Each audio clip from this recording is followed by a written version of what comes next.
এখানে পরিবর্তনশীল যে ভূ রাজনীতির মধ্যখানে আমরা এখন দাঁড়িয়ে আছি, এবং এটা আসার কারণে আসলে আমরা বুঝতে পারছি যে আমরা আসলে কতখানি ভালনারেবল। আমাদেরকে কষ্ট দেওয়ার জন্য, আমাদের জীবনযাপনকে বন্ধ করে দেওয়ার জন্য শুধু একটা রেগুলেটর দরকার, যে এখানে একটু কারেন্টটা বন্ধ করে দেওয়া হবে, একটু গ্যাসটা বন্ধ করে দেওয়া হবে, এবং এটার দায়িত্ব নিতে পারছে না। আমি গতকাল বলছিলাম একটা জায়গায় যে আসলে দেখেন, এত বড় একটা ক্রাইসিস, গ্যাসের যে ক্রাইসিস, এটাতে সরকার একটিও দায়িত্বশীল কৈফিয়ত না দিয়ে ক্রাইসিসটাকে জাস্ট সময়টা পার করে দিল। কিন্তু এই সময়ের মধ্যে এই সরকারকে যারা ভোট দিয়েছেন এবং দেন নাই, এই সবাই কেমন ছিল, কেমন আছে, কেউ একটা কথাও বলেন নাই।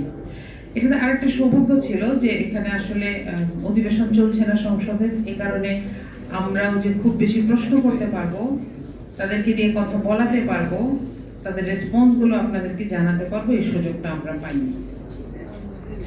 এটাই হয় আসলে।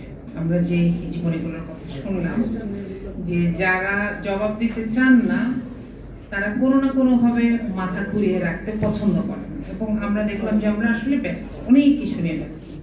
একজনের চোখ চলে যাচ্ছে, একজন শহীদ সালাউদ্দিন গতকাল একজন মারা গেছেন, তার জন্য ব্যস্ত নাই। আমরা এমন কিছু নিয়ে ব্যস্ত যেটা হচ্ছে চানাচুরের মতন আমাদের খুব মুখরোচক কিছু খাদ্য দেয়, আমাদের কথা বলতে ভালো লাগে, মুখটা চালাতে ভালো লাগে, সেই জায়গায়। এখন এখানে সবাই যেটা বলেছেন, আমি একটু যেটুকু শিখেছি সেটুকু আপনাদের সামনে একটু বলি। প্রথমটা হচ্ছে ভারসাম্যপূর্ণ কূটনীতি এবং বাণিজ্য নীতি, অর্থাৎ কে আমার শত্রু, কে আমার বন্ধু, তার চাইতে বড় ব্যাপার হচ্ছে আমার কোথায় স্বার্থ, এটাকে ধরতে পারাটা জরুরি। দ্বিতীয়, আমাদের দেশের অর্থনৈতিক ভবিষ্যৎ হিসেবে বঙ্গোপসাগরকে দেখা দরকার। এটা শুধু একটা সাগর না, একটা সমুদ্র না। আমাদের কাছে আমরা বাজেটে এটার অল্প একটু জায়গা দেখেছি, ব্লু ইকোনমি, কিন্তু এখানে এ পর্যন্ত কোনো কাজ শুরু হয়নি। ব্লু ইকোনমির জন্য কিছু প্রেফারেন্স রাখা হয়েছে। তৃতীয়ত, যেটা শুনেছি যে বাংলাদেশ ভৌগোলিকভাবে গুরুত্বপূর্ণ, এটা আমরা খুব খুব কমন জানি। এটা ব্র্যাকেটে একটা কথা থাকে, এটা হচ্ছে গরিবের বউ, তাই না?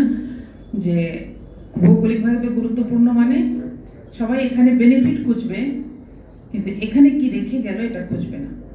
সুতরাং আমাদের একটা জিনিস বোঝা উচিত যে আমরা এখন থেকে নিজেদেরকে পরিচয় দেওয়া উচিত যে আমরা আঞ্চলিকভাবে অর্থনীতিতে গুরুত্বপূর্ণ ভূমিকা রাখি, আমাদের পজিশনটা আমাদের বোঝা উচিত। আরেকটা জিনিস শিখেছি যে বিদেশ নীতি বা পররাষ্ট্রনীতির সাথে আমরা রাজনীতিকে, ইন্টারনাল রাজনীতিকে মিশাবো না। যদিও বারবার আমরা দেখেছি যে এই দেশের পররাষ্ট্রনীতি তখন মহিমান্বিত হয় যখন, বা তখন সফল হয়, তখন মর্যাদাপূর্ণ হয় যখন দেশের সাথে দেশের সম্পর্ক হয়। কিন্তু আমরা বারবার দেখেছি দেশের সাথে দলের সম্পর্ক। আমি দীর্ঘদিন ধরে দেখছি, আমি এখন নিজেও রাজনীতিতে আসার কারণে আমাকেও প্রশ্ন করা হয়, আপনাদের দলের সাথে ভারতের সম্পর্ক কেমন? এটা একটা দেশের জন্য কতখানি অবমাননা করা। আপনারা যারা প্রশ্ন করেন, আপনাদের এটা বোঝা দরকার। কখনোই এই জায়গাটাকে অ্যাকনলেজ করবেন না অথবা স্বীকৃতি দেবেন না যে দলের সাথে দেশের সম্পর্ক থাকে। দলের সাথে দেশের সম্পর্ক থাকা উচিত। বড় কথা হচ্ছে সম্পর্ক থাকবে দেশের সাথে দেশের, এবং সব দল ওই জায়গায় একটা জায়গায় থাকা উচিত। এটা যখনই এটার ব্যত্যয় ঘটে তখন কি হয় এটা আমরা দেখেছি, খুব বেশি দিন হয় না।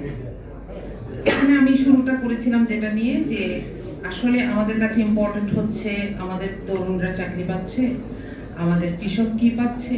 আমরা যখন পররাষ্ট্রনীতির দিকে তাকাই তখন দেখি যে আমাদের আসলে কি কি জিনিস দরকার। এনার্জি সেফটি দরকার, ফুড সেফটি দরকার, বিনিয়োগে বৈচিত্র্য দরকার, এক আরএমজি দিয়ে আর কত আমাদের চামড়া শিল্পকে নিয়ে এগিয়ে নিয়ে আসা দরকার, যেগুলোকে উদ্দেশ্যমূলকভাবে নষ্ট করে দেওয়া হয়েছে আমাদের কল্যাণকামী প্রতিবেশীর কারণে। এই জায়গাগুলোকে আমাদের মনোযোগ দেওয়া উচিত।